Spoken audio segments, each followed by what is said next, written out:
கட்டுறது கைமண் அளவு, கல்லாதது உலகளவு. இந்த கடையில பார்த்தீங்கன்னா, 2 த்ரீ ஃபேஸ் சர்வீஸ் இருக்கு. இந்த 4 ஃப்ளோருக்குமே சேர்த்து 2 மீட்டர் தான் இருக்கு ஈபி சர்வீஸு. அதனால அந்த பழைய மீட்டர்லாம் பார்த்தீங்கன்னா, மெயின் போர்ட்ல எந்த மீட்டர்லேருந்து எந்த மீட்டர் லைன் போகுது எதுவுமே தெரியல, கன்ஃப்யூஸா இருக்கு அப்படின்ற மாரி சொல்லியிருந்தாங்க. 2வது வந்து கீழ ஃபுல்லா ஷோரூம் ரெடி பண்றாங்க.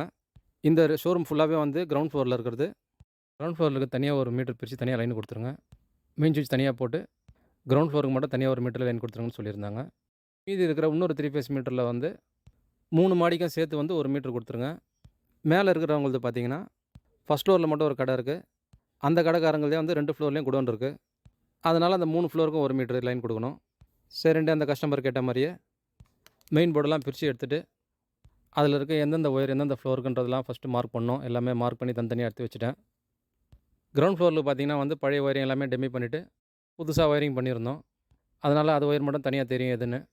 மீதி இருக்க 3 ஃப்ளோர் ஒயர் மட்டும் 3 ஃபேஸ் நோட்ல எந்தெந்த ஃப்ளோர்து எந்தெந்த ஒயர்ன்னு ஃபர்ஸ்ட்டு மார்க் பண்ணிட்டு, வேலைய ஆரம்பிச்சேன். அதில இருந்த பழைய மெயின் சுவிட்ச் எல்லாமே கழட்டி எடுத்துட்டு, அந்த மெயின் போர்ட்ல வந்து அந்த கேபிள் ட்ரை வந்து 45 சைஸ் வாங்கிட்டு, மேல டாப்பு 2 சைட்லயும் முதல்ல ஃபிக்ஸ் பண்ணிட்டேன். அதுக்கப்புறம் பார்த்தீங்கன்னா, மெயின் சுவிட்சோட பாக்ஸ் அளவு எடுத்துட்டு ஃபர்ஸ்ட்டு ஒரு பார்ட்டு மேல வச்சாச்சு.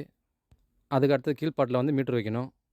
அந்த மீட்டருக்கு என்ன அளவு வேணுமோ பார்த்துட்டு, அந்த ஒரு பார்ட் தனியா கீழ் ட்ரைல வந்து 45 அந்த மோனோகிராம் வந்து அடிச்சுட்டேன்.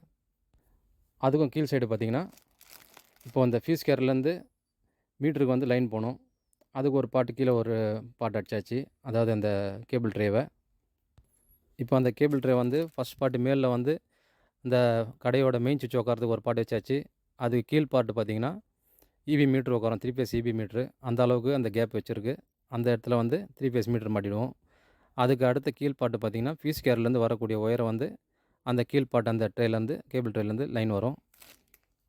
அதுக்கப்புறம் இந்த கேபிள் ட்ரே வேலை முடிஞ்சிச்சு. அதுக்கப்புறம் பார்த்தீங்கன்னா, மேல் பார்ட்ல வந்து இந்த கடைக்கு வரக்கூடிய அந்த மெயின் சுவிட்சோட எம்ப்டி பாக்ஸ வந்து ஃபிக்ஸ் பண்ணிட்டு, அதுக்கப்புறம் கீழ் பார்ட்ல பார்த்தீங்கன்னா, அதுக்கு நேரா வந்து ஈபி மீட்டர்லாம் மாட்டிட்டேன்.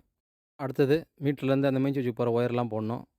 ஈபி ஃபியூஸ் கேர்லேருந்து அந்த மீட்டருக்கு வர ஒயர் பார்த்தீங்கன்னா, 10 ஸ்கொயர் ஒயர் போட்டிருந்தேன். அதுக்கப்புறம் அந்த 4 போல் எம்சிபி பாக்ஸ் பார்த்தீங்கன்னா, 4 போலோட லாங் பாக்ஸா கேட்டிருந்தேன். ஒயர் அதிகமா வந்ததுன்னா உள்ள வைக்க முடியாது. அதனால வந்து லாங் பாக்ஸா கேட்டிருந்தேன். அங்க 2 கடையில கேட்டது பார்த்தீங்கன்னா, அந்த பாக்ஸ் கிடைக்கல. அவங்ககிட்ட வந்து 6 எம்சிபி வர மாரி பாக்ஸ் கிடச்சிது. அந்த பாக்ஸை வாங்கி அந்த மெயின் சுவிட்சுக்கோசரம் ஃபிக்ஸ் பண்ணிட்டேன். நார்மலா வந்து மெயின் சுவிட்ச் போடுற சின்ன பாக்ஸ் வரும். ஒயர் அதிகமா இருந்ததுன்னா, ஒயர் உள்ள வந்து டைட்டா உட்காருன்றனால வந்து இந்த பெரிய பாக்ஸா வாங்கி வச்சிருக்கேன். அதுக்கப்புறம் இந்த மீட்டர்லேருந்து மெயின் சுவிட்சுக்கு போகிறது இந்த ஒயரிங்லாம் பண்ணிட்டு, அந்த கேசிங் அதாவது கேபிள் ட்ரேயோட மூடியெல்லாம் போட்டு எல்லாமே மெயின் போர்டு ஒர்க்கு முடிச்சு குடுத்தாச்சு. அதுக்கு அடுத்தது பார்த்தீங்கன்னா, இந்த கடையில வந்து ஃப்ரண்ட்ல வந்து பார்க்கிங் இருந்தது. அந்த பார்க்கிங்கில தான் மெயின் போர்டு இருந்தது. இந்த கடை முதல்ல இருந்த மட்டம் பார்த்தீங்கன்னா, ரோட்லேருந்து 3 அடி மேல இருக்கும். இந்த மெயின் போர்டு இருந்த இடம் பார்த்தீங்கன்னா, 3 அடி கீழ இருக்கும். பார்க்கிங் இருந்த ஏரியா. இப்போ ரோடு வரைக்கும் ஒரே லெவலா எடுத்துன்னு வராங்க 3 அடி மேல தூக்கி. இப்போ இந்த ஈபி போர்ட்ல வந்து ஈபி கேபிள் வந்து ஃபுல்லா கன்சீலே செவுத்து உள்ளேயே இருக்கு.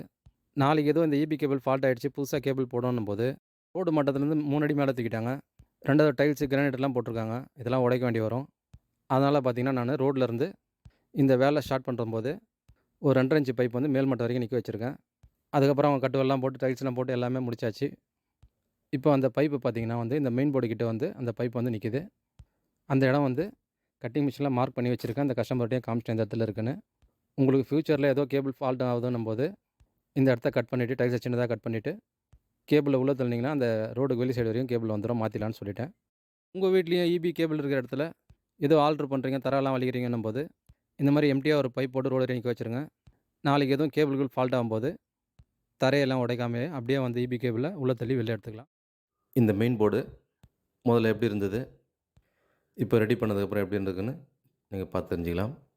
அதே மாரி பார்த்தீங்கன்னா, ஈபி கேபிள் வந்து ஃபியூச்சர்ல ஏதோ ஃபால்ட் ஆயிடுச்சுன்னா, இந்த கடை ஃபுல்லா இப்போ தான் புதுசா ரெடி பண்ணியிருக்காங்க. கேபிள் எதுவும் ஃபால்ட் ஆயிடுச்சுன்னா, பழைய கேபிளு, இந்த டைல்ஸு, கிரானைட்டு இதெல்லாம் உடைச்சு தான் போட வேண்டி வரும். அதனால தான் வந்து இந்த வேலை ஸ்டார்ட் பண்ணுறதுக்கு முன்னாடியே வந்து ரோட்லேருந்து இந்த மெயின் போர்டு வரைக்கும் 2 1/2 இன்ச் பைப் வச்சிருக்கேன். ஈபி கேபிளே ஃபால்ட் ஆனாலும், ரோட் சைட்லேருந்து கேபிள் தள்ளினாங்கன்னா, இந்த மெயின் போர்டு வரைக்கும் உள்ளேயே கேபிள் வந்துரும்.